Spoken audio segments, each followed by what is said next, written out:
Hi friends, welcome back to my channel. Kavya pregnancy గురించి తప్పుగా మాట్లాడుతున్న రుద్రాని చెంప పగలగొట్టి తనకి దిమ్మ తిరిగే షాక్ ఇచ్చిన రాజ్. అసలు ఎలా జరిగింది అదంతా? ముందుగా మీరు తెలుసుకోవాలి అనుకుంటే ఇప్పటివరకు మా వీడియోని ఫస్ట్ టైం చూస్తున్నట్లయితే ఒక లైక్ చేయండి, మా ఛానల్ని సబ్స్క్రైబ్ చేసుకుని పక్కనే ఉన్న బెల్ ఐకాన్పై ఆల్ ట్యాప్ చేయండి. అప్పుడే మేము పెట్టే ప్రతి వీడియో అందరికంటే ముందుగా మీరు చూడవచ్చు. కావ్య అయితే ఇక రాజ్ని ఎదిరిస్తుంది. ఏంటి మీకు ప్రతి విషయంలో నేను అంత చీప్గా కనిపిస్తున్నానా? మొన్నటికి మొన్న ఇంటికి వచ్చి డబ్బులు ఇస్తాను రమ్మన్నారు. ఇప్పుడేమో భోజనం తెచ్చినందుకు డబ్బులు అంటున్నారు. ఎంత డబ్బు ఉంటే మాత్రం అంత అహంకారం మీకు పనిచేయదు. ఇప్పటి వరకు భోజనం తెచ్చేంత వరకు మీ డబ్బు మీ ఆకలి తీర్చగలిగిందా? మీరు మీ డబ్బు పెట్టి బయట తెచ్చుకున్న ఫుడ్తో ఏం కడుపు నింపుకోగలిగారు? చివరికి నేను తెచ్చిన ఫుడ్డే తిన్నారు అని అంటూ ఇంకా కావ్య అయితే రాజ్కి దిమ్మ తిరిగే సమాధానాన్ని అయితే ఇస్తుంది. ఇంకా ఇంద్రాణి సీతారామయ్య అయితే రాజ్తో అంటూ ఉంటారు, ఏంటి రాజ్ ఇదంతా? ఎందుకు నువ్వు ఇలా ప్రవర్తిస్తున్నావు? నువ్వు ఎంతో ఉన్నతంగా ఆలోచించేవాడివి, ఎంతో గౌరవ మర్యాదలతో అందరినీ కూడా పలకరించేవాడివి. కానీ ఇప్పుడు నీ బిహేవియర్ అంతా ఏమైపోయింది? ప్రతి విషయంలో కళావతిని నిందిస్తూనే ఉన్నావు, ప్రతి విషయంలో పిచ్చిదాన్ని బాధ పెడుతూనే ఉన్నావు. మన కుటుంబం కోసం అది ఆలోచించి చేస్తూ ఉంటే నువ్వు మాత్రం ఎందుకు ఇలా ప్రవర్తిస్తున్నావు అంటూ ఇంద్రాణి కూడా అడుగుతూ ఉంటుంది. ఇంతలో సుభాష్ అయితే, ఏంటి రాజ్ ఇదంతా? ఒకప్పుడు నువ్వు నా కొడుకువి అని చెప్పుకోవడానికి నేను ఎంతగా ప్రౌడ్గా ఫీల్ అయ్యేవాడిని, కానీ ఇప్పుడు అదే మాట చెప్పుకోవాలి అంటే సిగ్గుతో తలదించుకునే పరిస్థితి వస్తుంది. నువ్వు అంతగా మారిపోయావు. ఎందుకు ఇలా ప్రవర్తిస్తున్నావు? ఎందుకు ఇంత జ్ఞానం కోల్పోయి ఇష్టం వచ్చినట్టు మాట్లాడుతున్నావు అంటూ సుభాష్ అయితే అడుగుతూ ఉంటాడు రాజ్ని. ఇంతలో రుద్రాణి అయితే, బాగుందన్నయ్య, ప్రతి విషయంలో వాడినే నిందిస్తున్నారు. వాడు చేసిన తప్పేముంది? వాడు ఉన్నదే కదా అన్నాడు. ఆ కావ్యం మనకి ఫుడ్ వండుకొచ్చింది, డబ్బులు ఇస్తాను అన్నాడు, దాంట్లో తప్పేముంది? ఇదేదో పెద్ద తప్పుగా మాట్లాడుతున్నారు అంటూ అనగానే ఇంకా సుభాష్కి అయితే కోపం వస్తుంది. చూడు రుద్రాణి, నువ్వు మాకు మధ్యలో మాట్లాడే పని లేదు. నీకు ఈ కుటుంబానికి ఎలాంటి సంబంధం లేదు. నువ్వు మధ్యలో మాట్లాడేవి అంటే నీకు మర్యాద దక్కదు అంటూ సుభాష్ అయితే చెప్పగానే, ఏంటి అన్నయ్య, నేనేం తప్పుగా మాట్లాడాను? మీరే కదా ఇప్పుడు అంటున్నది అనగానే ఇంకా సుభాష్ అయితే కోపంగా అరుస్తాడు. ఇంతలో ఇంద్రాణి అయితే అపర్ణకి ఫోన్ చేస్తుంది, జరిగినదంతా చెప్తుంది. ఆ పిచ్చిది ఎంతో ప్రేమగా ఫుడ్ తీసుకుని వస్తే నీ కొడుకు ఆ ఫుడ్కి కూడా రేట్ కట్టి పంపించాడు. కావ్య ఊరుకోలేదనుకో సమాధానం చెప్పింది. కానీ వాడు చేసిన పనికి నాకు చాలా బాధగా ఉంది అపర్ణ. ఎప్పుడు వీడు మారతాడు? ఎప్పుడు వీళ్ళిద్దరూ ఒకటవుతారు? మనం ఎదురు చూస్తున్నది వీళ్ళిద్దరూ ఒకటవ్వాలనే కదా. కానీ మన ఆశ నెరవేరేలా లేదు అంటూ ఇంద్రాణి అయితే చెప్పి బాధపడుతూ ఉంటుంది. మరొక వైపు ఇక రాజ్ అయితే దొంగతనంగా కిందికి వచ్చి ఫుడ్ అయితే తింటూ ఉండగా ఇందులో ఇంద్రాణి అయితే వస్తుంది. ఏంటి రాజ్, నీకు ఈ కర్మ? కావ్యని ఒక్కసారి కాపురానికి తీసుకురా, ఇంట్లో ఉండి దర్జాగా నీకు ఏది ఇష్టమైతే అది వండించుకొని తిను. అంతే తప్ప ఎందుకు దాన్ని అసహ్యించుకొని ఇంత దొంగతనంగా తినాల్సిన అవసరం ఏముంది? ఎందుకు నువ్వు కావ్యని కాదనుకుంటున్నావు? అమాయకురాలు ఏం తప్పు చేసిందని? రాజ్, నువ్వు ప్రతి విషయంలో దానిని నిందిస్తూ ఎందుకు బాధ పెడుతున్నావు? కావ్య లాంటి మంచి భార్య నీకు దొరకడం నీ అదృష్టం. ఎందుకు నువ్వు అర్థం చేసుకోలేకపోతున్నావు? నువ్వు ఎప్పుడూ సంతోషంగా ఉండాలని కావ్య కోరుకుంటుంది. నిజానికి ఆ ఫుడ్ తీసుకువచ్చింది కూడా నీకోసమే అంటూ ఇంద్రాణి అయితే చెప్తుంది. మరొక వైపు కావ్య అయితే ఎంతగానో బాధపడుతూ ఉంటుంది.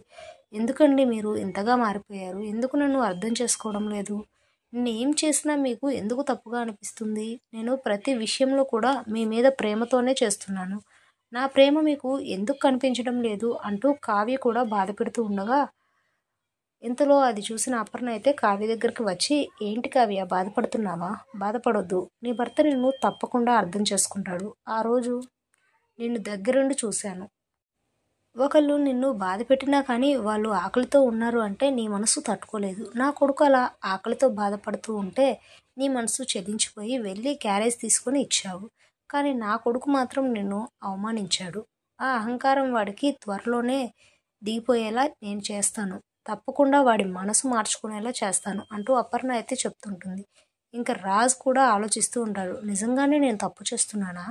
కావ్య విషయంలో నేను అనకూడని మాటలన్నీ అని బాధ పెడుతున్నానా అంటూ రాజు అయితే చాలా గిల్టీగా ఫీల్ అవుతూ ఆలోచిస్తూ ఉంటాడు. కళావతిని నేను తీసుకురావడమే మంచిది. కళావతి లేకుంటే ఇంట్లో ఎంతో ఇబ్బంది పడుతున్నారో అర్థమైంది. నేను వెళ్ళి తీసుకువస్తాను అంటూ రాజు అయితే కావ్య దగ్గరికి వస్తాడు. కళావతి, నువ్వు నాతో రావాలి. నువ్వు ఇక్కడ ఉంటే అక్కడ అందరూ ఇబ్బంది పడుతున్నారు. నువ్వు ఖచ్చితంగా నాతో రావాలి అంటూ ఇక రాజు అయితే కావ్యతో చెప్పి అపర్ణని కావ్యని అయితే ఇంటికి తీసుకువస్తాడు. ఇంకా ఇంద్రాణి సీతారామ అయితే చాలా సంతోషపడిపోతూ ఉంటారు.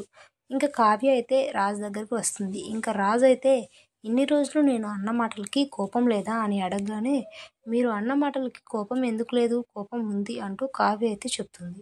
అవునా, ఆ కోపాన్ని నేను పోగొడతాను కదా అంటూ ఇంకా రాజు అయితే కావ్యకి ముద్దు పెట్టడంతో ఇక కావ్య అయితే చాలా సంతోషపడిపోతూ ఉంటుంది. ఇంకా కావ్య అలా రాజు వైపే చూస్తూ ఉంటుంది. ఏంటి ఇప్పటికైనా కోపం పోయిందా అంటూ రాజు అయితే అడుగుతూ ఉంటాడు. ఇంకా కావ్య అయితే ఏ సమాధానం చెప్పకుండా మౌనంగా చూస్తూ ఉంటుంది. మరుసటి రోజు ఉదయాన్నే ఇంకా కావ్య అయితే కళ్ళు తిరిగి పడిపోవడంతో ఇంద్రాణి అందరూ కూడా చాలా కంగారు పడిపోతూ ఉంటారు. ఇంకా రాజ్ కూడా చాలా కంగారు పడతాడు. ఇంతలో డాక్టర్ అయితే వచ్చి కావ్యని చెకప్ చేసి ఇక తనకి ఏం కాలేదు, మీరు కంగారు పడకండి, తను ప్రెగ్నెంట్ అని చెప్పగానే ఇక రాజ్ అయితే చాలా సంతోషపడిపోతూ ఉంటాడు. కావ్య ప్రెగ్నెంట్ అని తెలుసుకొని ఎంతగానో ఆనందపడిపోతూ ఉంటాడు రాజ్ అయితే. ఇక డాక్టర్ కూడా చెప్పి తనని జాగ్రత్తగా చూసుకోమని చెప్పి వెళ్ళడంతో ఇంతలో రుద్రాణి అయితే ఎంత మురిసిపోతారో, మురిసిపోండి రాజ్, నువ్వే కావ్యని బయటకు వెళ్ళిపోయేలా చేసేలా నేను చేస్తాను కదా అంటూ అనుకుంటూ ఉంటుంది. ఈ విషయం తెలుసుకున్న కావ్య కూడా ఎంతో ఆనందపడుతుంది. ఇంకా అపర్ణ కూడా చాలా సంతోషపడిపోతూ ఉంటుంది. ఇక రాజ్ అయితే కావ్య దగ్గరకు వచ్చి ఎంతో ఆనందంగా అయితే మాట్లాడుతూ ఉంటాడు. ఈరోజు నాకు చాలా సంతోషంగా ఉంది, నువ్వు తల్లివి కాబోతున్నావు, ఈ ఇంటికి వారసుడు రాబోతున్నాడు, నాకు చాలా సంతోషంగా ఉంది, అమ్మకి ఇచ్చిన మాట నిలబెట్టుకున్నాము అంటూ ఇంకా రాజు అంటూ ఉండగా కావ్య అయితే రాజు వైపు సిగ్గుతో చూస్తూ ఏం మాట్లాడకుండా మౌనంగా ఉండిపోతుంది. ఇంతలో ఇక రుద్రాణి అయితే రాజు హాల్లోకి రాగానే ఇదే మంచి సమయం అంటూ రాజు తను ప్రెగ్నెంట్ అని చెప్పగానే మురిసిపోతున్నావు, నువ్వు నిజంగానే ఆనందపడుతున్నావా, తన కడుపులో పెరిగే బిడ్డకి తండ్రివి నువ్వే అనుకుంటున్నావు అనగానే అపర్ణ అయితే ఒక్కసారిగా షాక్ అయిపోతుంది. రుద్రాణి, ఏం మాట్లాడుతున్నావు అసలు, నువ్వేం మాట్లాడుతున్నావో నీకైనా తెలుస్తుందా అనగానే, అవును వదిన, నేను తెలిసే మాట్లాడుతున్నాను, ఇన్ని రోజులు రాజ్ కావ్య దూరంగా ఉన్నారు ఏమో, ఏం చెప్తాం, తను ప్రెగ్నెంట్ అయింది, కానీ రాజ్ అదే తండ్రి అని నమ్మకం ఏంటి అంటూ ఇంకా రుద్రాణి అనగానే ఇక అపర్ణ అయితే షాక్ అయ్యి చూస్తూ ఉంటుంది. రుద్రాణి మాటలకి రాజ్ అయితే మౌనంగా ఏం మాట్లాడకుండా చూస్తూ ఉంటాడు. చూసేవా, రాజ్ కూడా మాట్లాడడం లేదంటే అర్థమవుతుంది కదా తను తప్పు చేసిందని అంటూ రుద్రాణి అయితే మళ్ళీ అనగానే రాజ్ అయితే రుద్రాణి చెంప పగలగొడతాడు. ఏం మాట్లాడుతున్నావు, నా భార్య గురించి తప్పుగా మాట్లాడే అర్హత నీకెక్కడుంది, తను తప్పు చేసింది అనడానికి నీకు అసలు మనసు ఎలా వచ్చింది, నా భార్యను కనుక నిందిస్తే ఊరుకునేది లేదు, చంపేస్తాను అంటూ రాజ్ అయితే ఇక రుద్రానికి దిమ్మ తిరిగే షాక్ ఇస్తాడు. చూడు, నువ్వు ఇంట్లో ఉండాలి అంటే నువ్వు ఏం మాట్లాడకుండా మౌనంగా ఉండు, లేకపోతే నిన్ను అసలు ఇంట్లో కూడా ఉండనివ్వను, బయటకు గెంటేస్తాను, ఇంకొకసారి కనుక కావ్య గురించి తప్పుగా మాట్లాడినా, తన గురించి తప్పుగా వాగినా ఊరుకోను అంటూ రాజు అయితే షాక్ ఇస్తాడు. చూశారు కదా ఫ్రెండ్స్, నెక్స్ట్ ఎపిసోడ్లో ఏం జరగబోతుందో.